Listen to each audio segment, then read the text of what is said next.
How's it going, everybody? I'm Jason with the Review Suite. So today we're having a look at a Lenovo M72e. Now, one of my favorite YouTubers, ETA Prime, made an emulation video about these PCs a while ago.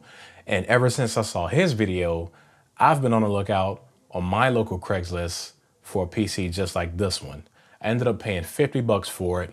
And after purchasing an adapter, I came out to about 60 bucks. So I know that the M72e is a lot older, but as it stands, we're gonna try to get into some emulation. And then later on, I'm going to upgrade some of the parts to run Linux. So let's have a look at it. So this M72e has an Intel Core i5-3470T. It has a locked clock at 2.9 gigahertz. It came with 4 gigabytes of RAM and a 160 gigabyte hard drive.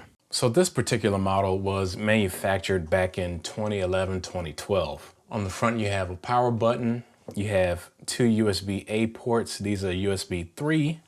You have mic input and headphone input. On the back, you have the power adapter, your display port, two more USBs, VGA, Ethernet, and another USB-A port back here. So I did already power this on to see if it works, and it does work fine. It is running Windows 10, but I think I'm going to swap out the mechanical 2.5-inch hard drive for an SSD. Okay, so everything looks okay for the most part. It's not too dusty, but I am gonna clean it out. Here's that hard drive. It's a 160 gigabyte hard drive. So we should be able to swap this out without problems. If you ever bought one of these tiny PCs and you want to swap out the hard drive, it's real simple. There's a couple of screws you have to remove, but you first need to remove the SATA cable connected to the hard drive. So there's a screw right here and another one in the front that you have to remove.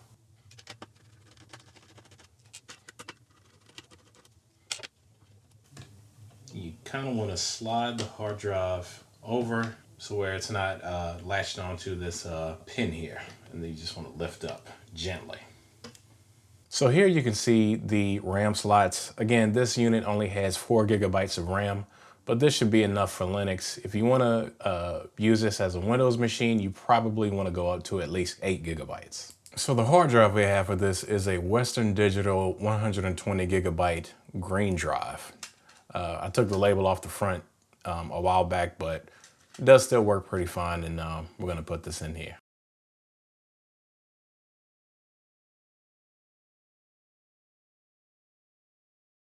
All right, so we got everything cleaned up. We got the new SSD installed, and we cleaned up the thermal compound, applied some new thermal compound. So now we're gonna reinstall Windows. All right, so we were able to get Windows installed. After we installed the updates, we installed RetroArch. For this video, we're going to test some Game Boy, Game Boy Advance, Sega Genesis, MAME, and some PS1. And guys, please forgive me for recording the video like this. I still have not purchased a capture card yet. I've been putting it off for a very long time. So if you think I should buy a capture card soon, give this video a like.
So overall, I am very impressed with the M72e's performance. Now, even though the M72e is about 8 years old, I still feel like I came out ahead in this because it had the hard drive and it had at least 1 stick of RAM. It was also very convenient that I had a USB Wi-Fi adapter and that extra SSD lying around. But listen, if you find this online, I would not pay any more than 50 bucks for it. If you have the money, I would highly recommend going up to an M92 so you can get that extra performance. But that's gonna do it for this video. Leave a comment down below if you want to see me test any systems that I didn't test in this video. If you want to pick up a tiny PC like this one, I will leave links in the description box. If you found this video helpful or informative, please give it a like and subscribe to the Review Suite. I'm Jason, and I'll talk to you guys on the next one.